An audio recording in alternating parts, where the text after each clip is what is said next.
नमस्कार मित्रांनो, मी चंदू कुंबरे महाराष्ट्र कॉर्नर या यूट्यूब चॅनलमध्ये मी तुम्हा सर्वांचं स्वागत करीत आहे। तर मित्रांनो, आज आपण सरकारची खूप मोठी अपडेट बघणार आहोत। ती म्हणजे 200 रुपयाच्या नोटा चलनातून बाद, आरबीआयचा मोठा निर्णय। या संदर्भात आपण संपूर्ण माहिती समोर बघूया। त्या अगोदर तुम्ही व्हिडिओवर नवीन असाल तर व्हिडिओला लाईक, कमेंट, शेअर करा आणि चॅनलवर नवीन असाल तर चॅनलला सबस्क्राइब करा आणि बेल आयकॉनला क्लिक करा, जेणेकरून असेच महत्त्वपूर्ण व्हिडिओ तुम्हाला मिळत राहतील। तर बघा मित्रांनो, भारतीय अर्थव्यवस्थेचा कणा म्हणून ओळखल्या जाणाऱ्या चलन व्यवस्थेमध्ये रिझर्व्ह बँक ऑफ इंडिया म्हणजे आरबीआय महत्त्वपूर्ण भूमिका बजावत आहे। अलीकडील काळात आरबीआयने घेतलेले निर्णय आणि त्यांचे दूरगामी परिणाम यांकडे संपूर्ण देशाचे लक्ष लागले आहे। विशेषतः 2000 रुपयांच्या नोटा मागे घेण्याचा निर्णय आणि आता 200 रुपयांच्या नोटा संदर्भातील नवीन धोरण यामुळे चलन व्यवस्थापनाची चर्चा पुन्हा एकदा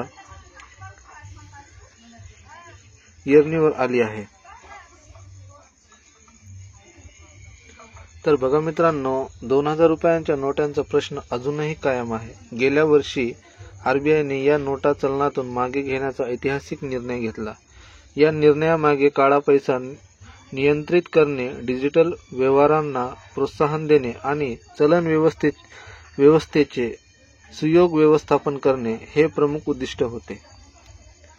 मात्र अनेक महिने उलटूनही सर्व 2000 रुपये नोटा बँकमध्ये जमा झालेल्या नाहीत। काही नागरिकांकडे अजूनही या नोटा शिल्लक असल्याची शक्यता वर्तवली जात आहे, जे आरबीआयसाठी चिंतेचा विषय बनला आहे। आता नव्याने आरबीआयने 200 रुपयांच्या नोटाबाबत घेतलेला निर्णय चर्चेचा विषय ठरला आहे।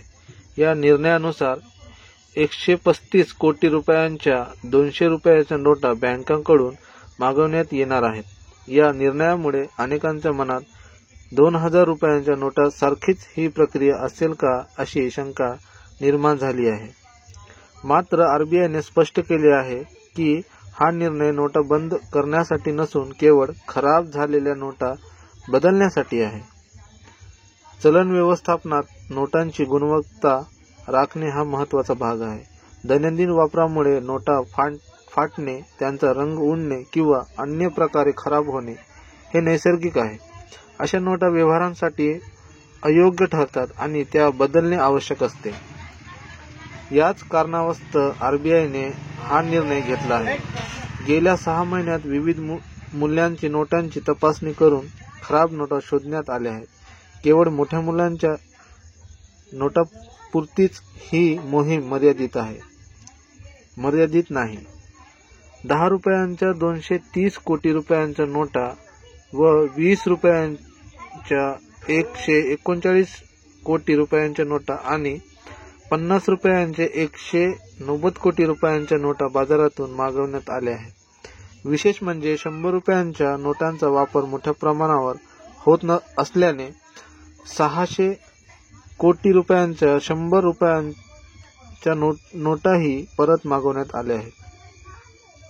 2000 रुपयांच्या नोटा बंद केल्यानंतर 200 रुपयांच्या नोटांचा वापर लक्षणीयरित्या वाढला आहे। या वाढत्या वापरामुळे या नोटा अधिक प्रमाणात खराब होत आहेत।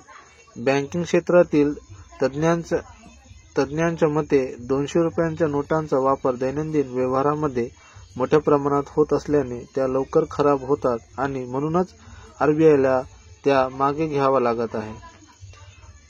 भारतासारख्या विशाल देशात चलन व्यवस्थापन हे एक मोठे आव्हान आहे। ग्रामीण भागात अजूनही रोख व्यवहाराचे प्रमाण जास्त आहे, तर शहरी भागात डिजिटल पेमेंटचा वापर वाढत आहे। या दोन्ही प्रकारच्या गरजा लक्षात घेऊन चलनाचे व्यवस्थापन करणे आवश्यक आहे। आरबीआयच्या दृष्टीने भविष्यात रोख आणि डिजिटल व्यवहारामध्ये योग्य समतोल राखणे महत्त्वाचे आहे। नवीन तंत्रज्ञानाचा वापर करून अधिक टिकाऊ आणि सुरक्षित नोटा तयार करण्याचेही आरबीआयचे नियोजन आहे। यामुळे नोटा लवकर खराब होण्याचे प्रमाण कमी होईल आणि चलन व्यवस्थापनाचा खर्चही कमी होईल। 200 रुपयांच्या नोटाबाबत घेतलेला निर्णय हा याच दीर्घकालीन नियोजनाचा भाग आहे। सध्याच्या परिस्थितीत नागरिकांनी कोणत्याही अफवांवर विश्वास ठेवू नये असे आवाहन आरबीआयने केले आहे। 200 रुपयांच्या नोटा बंद होत नाहीत, केवळ खराब झालेल्या नोटा बदलण्यासाठी त्या मागवण्यात येत आहे। चलन व्यवस्थापनाचा या प्रक्रियेत नागरिकांचा सहभाग महत्त्वाचा आहे। खराब नोटा बँकांमध्ये जमा करून त्या बदलून घेणे, डिजिटल व्यवहारांचा योग्य वापर करणे आणि चलनाच्या सुरक्षिततेबाबत जागरूक राहणे या गोष्टी प्रत्येक नागरिकाने लक्षात ठेवणे आवश्यक आहे।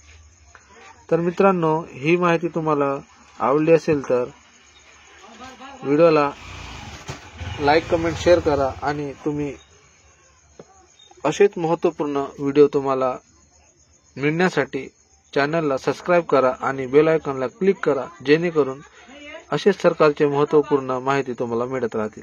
धन्यवाद।